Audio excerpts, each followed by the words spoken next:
Result announce करना चाह रहा हूं। मियां मोहम्मद शहबाज शरीफ साहब हैज सिक्योर्ड 201 वोट्स।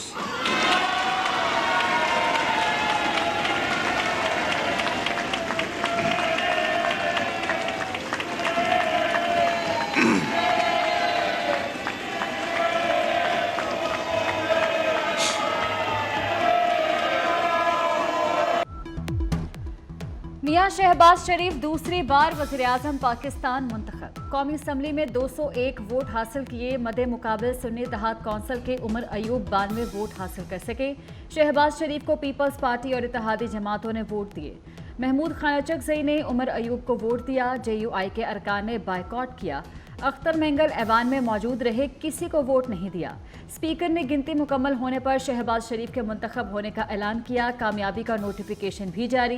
तकरीब हलफ बर्दारी कल होगी।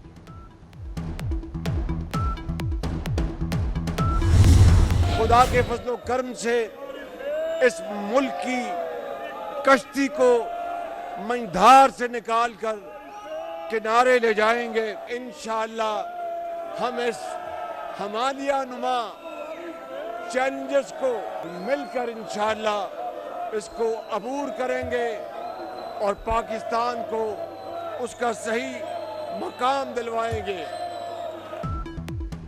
पाकिस्तान की कश्ती को मंझधार से निकालेंगे, हिमालय नुमा चैलेंजेस को अबूर करेंगे, मुल्क को पांव पर खड़ा करेंगे। ये मुश्किल जरूर है, नामुमकिन नहीं। नौमुंतखब वज़ीर-ए-आज़म शहबाज शरीफ पर अज़्म।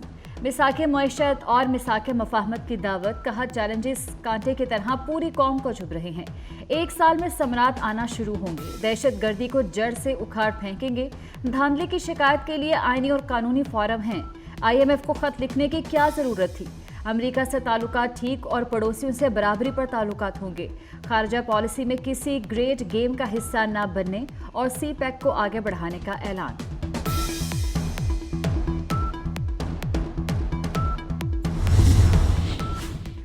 वज़ीर-ए-आज़म का इलेक्शन गैर कानूनी है। हुक्मरान इत्तेहाद के चेहरे उतरे हुए हैं। उन्हें मालूम है उनके पास मैंडेट चोरी का है।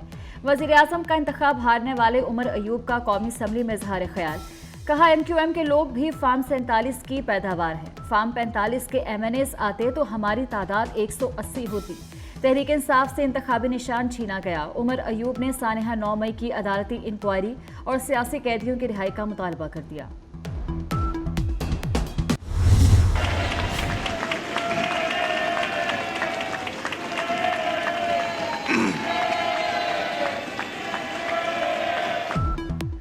कौमी असम्बली में शोर शराबा, हंगामा आराई और नारेबाजी। सुन्नी इत्तेहाद कौंसिल के अराकीन का स्पीकर डाइस का घेराव।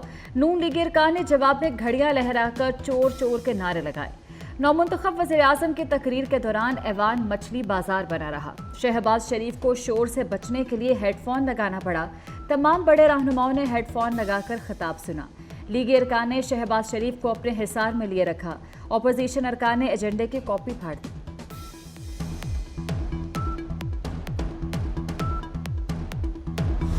आज 2013 का रवैया, वो जहनियत कि पाकिस्तान जिस वक्त भी सियासी इस्तेहकाम की तरफ जा रहा हो, माशी इस्तेहकाम की तरफ जा रहा हो, वो जहनियत मुल्क पर मुसल्लत होने की कोशिश करती रहती है। 9 मई वाले हैं, ये पार्लियामान में पहुंच गए हैं।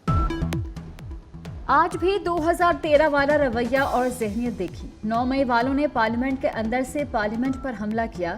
उन्हें आज भी तकलीफ है कि कहीं मुल्क तरक्की ना कर जाए। मरियम औरंगजेब ने शहबाज शरीफ का इंतखाब अवाम के लिए खुशखबरी करार दिया। कहा वज़ीर-ए-आज़म अपनी मुद्दत पूरी करेंगे। RTS बिठाने वाले आज धांधली पर लेक्चर दे रहे हैं। क्या खैबर पख्तूनख्वा में धांधली नहीं हुई?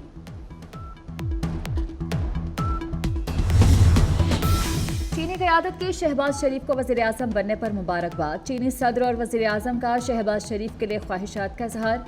शहबाज शरीफ की क़यादत में पाकिस्तान तरक्की की नई मंजिलें तय करेगा। दोनों ममालिक की दोस्ती जारी रहेगी। तमाम शोबों में ताउन मजबूत होगा। CPEC का अपग्रेडेड वर्जन तामीर करना होगा।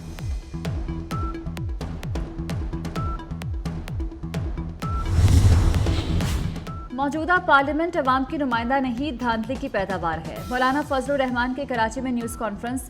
कहा जमहूरियत अपना मुकदमा हार रही है और पार्लियामान अहमियत खो रही है। 2024 के इंतखाबात में धांधली के तमाम रिकॉर्ड तोड़ दिए गए। मुल्क गिर तहरीक चलाने का लाहे अमल बनाएंगे।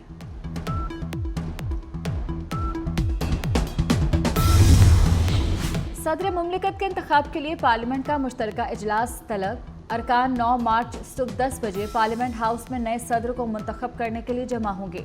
मुल्क की 4 असम्बलियों के भी इजलास होंगे। अरकान सदर के इंतखाब के लिए वोट देंगे।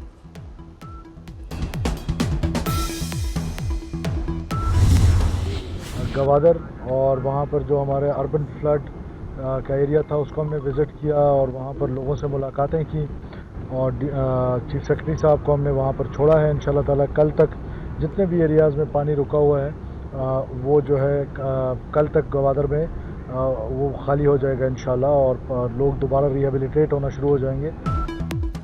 बलोचिस्तान में बारिश से नुकसानात का तखमीना लगाने के लिए कमेटी तश्कील। वज़ीर आला बलोचिस्तान सरफराज बुगटी का गवादर का दौरा। बारिशों से पैदा होने वाली सूरत हाल का जायजा। कहते हैं कमेटी 20 रोज में रिपोर्ट पेश करेगी। सैलाबी पानी से सैकड़ों घरों को नुकसान पहुंचा। अवाम मुश्किल घड़ी में खुद को तन्हा महसूस न करें।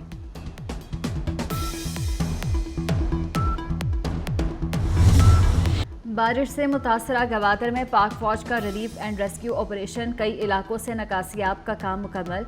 Core commander Balochistan lieutenant general राहत नसीम का गवादर का दौरा। GOC गवादर की इमदादी कार्रवाइयों पर ब्रीफिंग। कोर कमांडर की मुतासरीन समाजी और इलाकाई अमायदीन से मुलाकात। कहा पाक फौज सिविल इंतजामिया से मिलकर सैलाब मुतासरीन की बहाली यकीनी बनाएगी।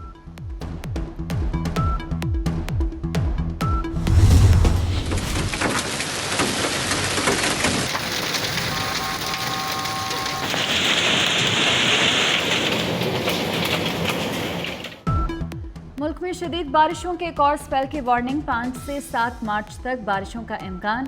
खैबर पख्तूनख्वा, कश्मीर, गिलगित बल्तिस्तान और पंजाब के बालाई इलाकों में बादल बरसने के तवक्को। मलका कोहसार मरी में 2 रोज से बारिश और बर्फबारी का सिलसिला जारी।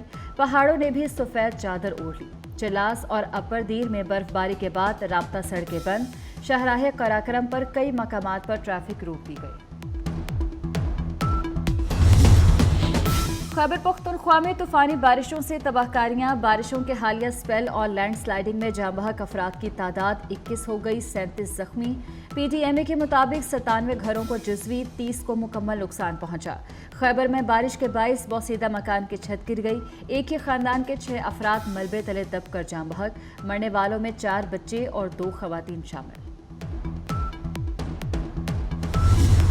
इसराइल का गजा में 6 हफ्ते की जंग बंदी पर इत्तफाक। अमरीकी मीडिया का दावा। जंग बंदी मुआहदे पर बातचीत का पहला दौर मुकम्मल हो चुका।